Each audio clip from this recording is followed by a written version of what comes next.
Minister Smith, Ministers, Members of the European Parliament, Excellencies, entrepreneurs, ladies and gentlemen. First of all, thank you very much for inviting me to this reception this evening, and I was very pleased to accept it. And in accepting this invitation, I've gone through the figures again for the organic sector, and I'm extremely impressed to see the steady level of economic growth that has been achieved in recent years across the EU.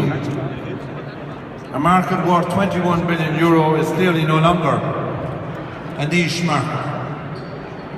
And let me congratulate you on this expansion, especially here in Germany, where I see that you dominate roughly 1/3 of the EU's market.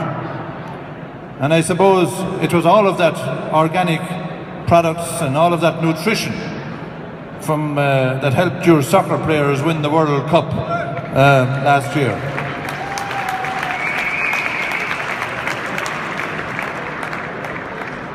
As you know, one of the main priorities of the new Commission under President Jean-Claude Juncker is to see that we can do at European level whatever we can to improve jobs and growth. And this is my message to you today. Successive reforms of the Common Agricultural Policy have sought to give more flexibility to farmers to ensure that they decide what they want to produce and how, rather than leaving the decision to somebody sitting in an office in Brussels. The latest round of reform has taken that further, with more flexibility than ever left to member states. And for the organic sector, I am particularly optimistic that the additional flexibility to member states and regions in managing their rural development plans will enable regional authorities to provide the support they deem fit for the organic sector.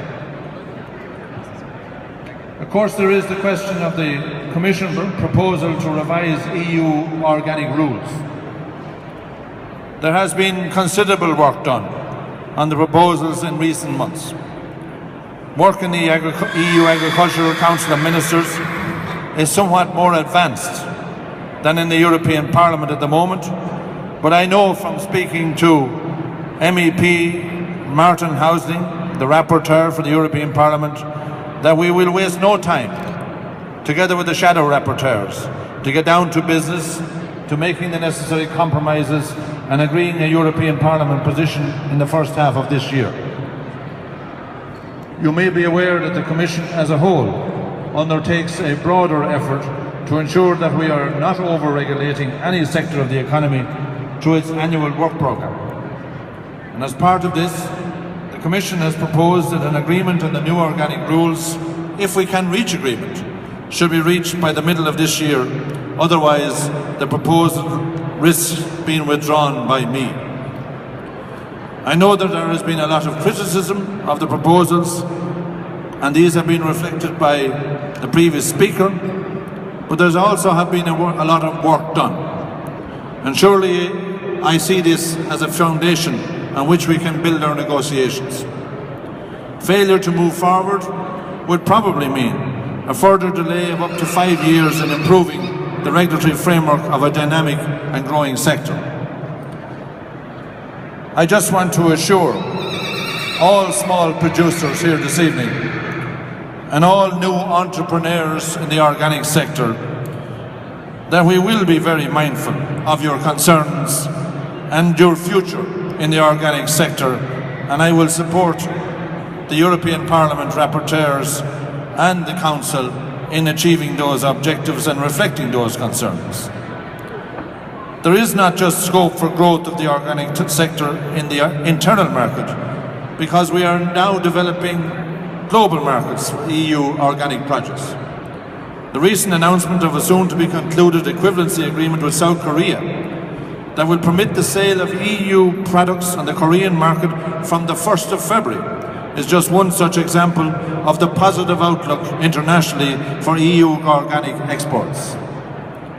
As you know, I have only entered this discussion since I became Commissioner last November, But there is one thing that has been very clear to me from the start, which everybody seems to agree on, and that is the current legal framework needs improvement. It would therefore be rather unwise not to pursue the tightening of rules for certified organic standards in non-EU countries, or our attempt to make organic certification easier for small farmers. Any move to ease the entry and expansion of smaller farmers into the sector has to be pursued seriously and become part of the growth and jobs focus of the new Commission. I don't want to go into the individual aspects of the proposals, especially at this stage of the negotiating process, but let me simply say that I am sensitive to the concerns that have been expressed on many of the issues, on the condition that the new rules help maintain consumer confidence in EU organic products and do not make the EU organic sector any less competitive, especially here on the European market. We need to reduce regulatory burdens, harmonise the rules at EU level and better control imports to ensure a level playing field for European producers, among other things.